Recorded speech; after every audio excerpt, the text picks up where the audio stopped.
নমস্কার সুপ্রিয় দর্শকদের জানাই জিএম আপডেট চ্যানেলের পক্ষ থেকে সকলকে স্বাগতম। পিএম আবাস যোজনার ভেরিফিকেশন কিন্তু ইতিমধ্যে শুরু হয়েছে।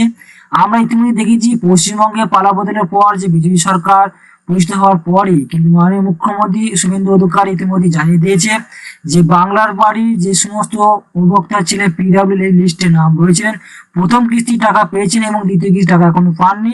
এবং যারা সরাসরি মুখ্যমন্ত্রীকে ফোন করেছিলেন, বাংলার বাড়ির জন্য আবেদন করেছিলেন, তাদেরও কিন্তু ভেরিফিকেশন কিন্তু ইতিমধ্যে শুরু হবে জুন মাস থেকে। এই জুন মাস থেকে কিন্তু যে সমস্ত বাংলা বাড়ির জন্য অ্যাপ্লিকেশন করেছেন অর্থাৎ প্রথম কিস্তি টাকা পেয়েছেন, তাদের কিন্তু ভেরিফিকেশন হওয়ার পরেই কিন্তু পিএম আবাস যোজনা অর্থাৎ প্রধানমন্ত্রী আবাস যোজনা কিন্তু নাম কিন্তু তুলে দেওয়া হবে। সেই ক্ষেত্রে কিন্তু 3 লক্ষ টাকা পর্যন্ত কিন্তু বাংলার বাড়ি টাকা পেতে চলেছেন। যে সমস্ত হাউস হোল্ডিং জন্য অ্যাপ্লিকেশন করেছেন অর্থাৎ প্রথম কিস্তি টাকা পেয়েছেন, তাদের কিন্তু 1,50,000 টাকা পেতে পারেন। যারা সরাসরি মুখ্যমন্ত্রী হেল্পলাইনে ফোন করে অভিযোগ জানিয়েছিলেন, তাদেরও কিন্তু 3 লক্ষ টাকা পর্যন্ত কিন্তু প্রধানমন্ত্রী আবাস যোজনা কিন্তু টাকা কিন্তু পেতে চলেছেন। আজকে সেই ভিডিওর মাধ্যমে আমরা সেই সময় তথ্যগুলি জানবো, কিভাবে ভেরিফিকেশন হবে, কারা টাকা পাবেন, কি কি নোটিশ রয়েছে, কি কি ঘোষণা করেছে ইতিমধ্যে মুখ্যমন্ত্রী, সমস্ত আপডেটগুলি আজকে ভিডিওর মাধ্যমে স্টেপ বাই স্টেপ কিন্তু দেখে নেবো। অবশ্যই ভিডিওটি ভালো লাগে থাকলে লাইক করেন, শেয়ার করতে ভুলবেন না এবং ভিডিওটি প্রথম থেকে শেষ অবধি মনোযোগ করে দেখবেন। আর বিস্তারিত আপডেটগুলি কি রয়েছে আমরা আজকে ভিডিওর মাধ্যমে আমরা A to Z কিন্তু দেখে নেবো। তো চলুন আমরা দেখে নিই। বাংলা বাড়ি প্রকল্পে নতুন করে তথ্য যাচাই এবং অযোগ্যদের বাতিল নির্দেশে রাজ্য সরকারের তরফ থেকে নতুন করে একটা কিন্তু নির্দেশিকা জারি করে দিয়েছে।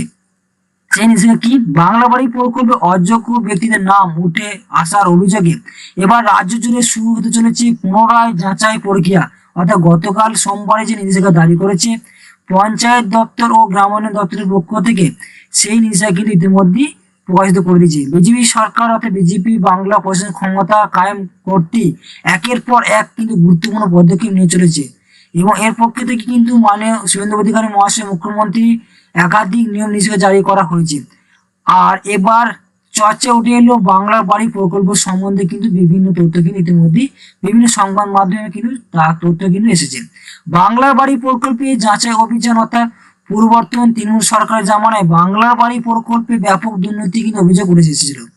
অনেকেই অভিযোগ জানিয়েছে যে বহু অযোগ্য ব্যক্তি নাকি শাসক দলের মদতে অনৈতিকভাবে সরকারি প্রকল্পের সুবিধা নিচ্ছিলেন। অর্থাৎ যারা এই প্রকল্পের যোগ্য নন, তাদেরও কিন্তু ভরপুর এই প্রকল্পে একের পর এক সুবিধা কিন্তু নিয়ে চলেছে, সেক্ষেত্রে বঞ্চিত হচ্ছেন বাকিরা। তাই এবার সেই নিয়ে কড়া পদক্ষেপ নিতে চলেছে নতুন সরকারের পঞ্চায়েত ও গ্রামোন্নয়ন দপ্তরের পক্ষ থেকে। গতকাল সোমবার সমস্ত জেলা শাসকের নির্দেশিকা জারি করার পরে জানানো হয়েছে যে বাংলার বাড়ি প্রকল্পে যাচাইয়ের জন্য সংশ্লিষ্ট অধিকারীকে বাড়ি বাড়ি গিয়ে কিন্তু সমস্ত ভেরিফিকেশন কিন্তু করা হবে।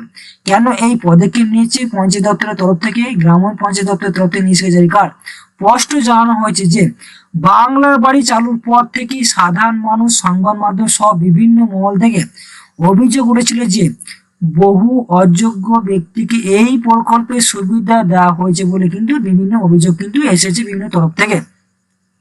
এমনকি তদন্তে সেই অভিযোগের সত্যতা প্রমাণিত হয়েছে বলে কিন্তু জানা গিয়েছে। তাই এই পরিস্থিতি যাতে কেউ অন্যায্যভাবে প্রকল্পের সুবিধা নিতে না পারেন তা নিশ্চিত করতে চাইছে রাজ্য সরকার এবং পুনরায় সব নাম পরিচয় নতুনভাবে যাচাই করে দেখার কথাও কিন্তু জানানো হয়েছে বলে কিন্তু জানা গিয়েছে। আগামী 30শে মের মধ্যে পুরো কাজ শেষ করতে হবে। যদি কোনো অযোগ্য ব্যক্তি ধরা পড়ে তাহলে তার বিরুদ্ধে কিন্তু ব্যবস্থা নেওয়া হবে বলে কিন্তু জানা গিয়েছে, সংশ্লিষ্ট দপ্তরের তরফ থেকে জানিয়েছে। সংশ্লিষ্ট আধিকারিক 2026 সালে এসআইয়ের যে এএসডিডি তালিকাও ক্ষতি দেখতে বলা হয়েছে। অর্থাৎ যে সমস্ত ব্যক্তিদের নাম ডিলিট হয়েছে বা ট্রাইব্যুনাল রয়েছে, তাদের কিন্তু এই পদক্ষেপে কিন্তু অংশগ্রহণ করা হবে বা যাচাইকরণ করা হবে। কিন্তু প্রশাসনের তরফ থেকে কিন্তু এই পদক্ষেপ নেওয়ার কথা কিন্তু বলা হয়েছে। এদিকে যাচাইকরণের পুরো কাজ সম্পূর্ণ করতে বিশেষ মোবাইল অ্যাপ্লিকেশন মডিউল তৈরি করেছে রাজ্য সরকার। ইতিমধ্যে সেই অ্যাপ কিভাবে কাজ করবে তা নিয়ে অতিরিক্ত জেলা শাসক, ডিএনও এবং জেলা প্রশাসনের সঙ্গে একটি ভার্চুয়াল বৈঠক কিন্তু করেছে বলে কিন্তু জানা গিয়েছে। পঞ্চায়েত ও গ্রামোন্নয়ন দপ্তরের পক্ষ থেকে আশা করা যাচ্ছে যে কিছুদিনের মধ্যেই প্রশাসনিক কর্মী ও আধিকারিকরা যাচাই কাজ শুরু করবেন বলে কিন্তু জানা গিয়েছে। বাংলার বাড়ি গ্রামীণ প্রকল্পে গৃহহীন কাঁচা বা জরাজীর্ণ বাড়িতে যেসব পরিবার কোনো রকম দিন কাটান তাদের পাকা বাড়ি নির্মাণের জন্য তাদের মোট 1,20,000 টাকা কিন্তু আর্থিক অনুদান দেয় রাজ্য সরকার বলে কিন্তু জানা গেছে। প্রথম দফায় কিন্তু 60,000 টাকা পেয়েছেন ইতিমধ্যে যে যে তৃণমূল সরকার ছিল এবং অর্থাৎ মোদী বন্দ্যোপাধ্যায় পেয়েছে। সেই সরকার পরিবর্তন হওয়ার পরে কিন্তু সেই টাকা কিন্তু পরিবর্তনে পিএম আবাস যোজনা অর্থাৎ প্রধানমন্ত্রী আবাস যোজনা কিন্তু 3 লক্ষ টাকা কিন্তু দেওয়া হবে। সেই টাকা কিন্তু আপনার যে সমস্ত পরিবার পেয়েছেন ইতিমধ্যে প্রথম কিস্তি টাকা পেয়েছেন তাদের কিন্তু দ্বিতীয় ধাপায় যে ভেরিফিকেশন হওয়ার পরে তাদের কিন্তু 1,50,000 টাকা কিন্তু তারা পেতে চলেছেন। এবং যে সমস্ত সরাসরি মুখ্যমন্ত্রী হেল্পলাইন ফোন করেছেন বা অন্যান্য যে অ্যাপ্লিকেশন করেছিলেন এবং তাদের কিন্তু পিডব্লিউ লিস্টে কিন্তু সরাসরি অর্থাৎ প্রধানমন্ত্রী আবাস যোজনা নাম তুলে দেওয়া হবে।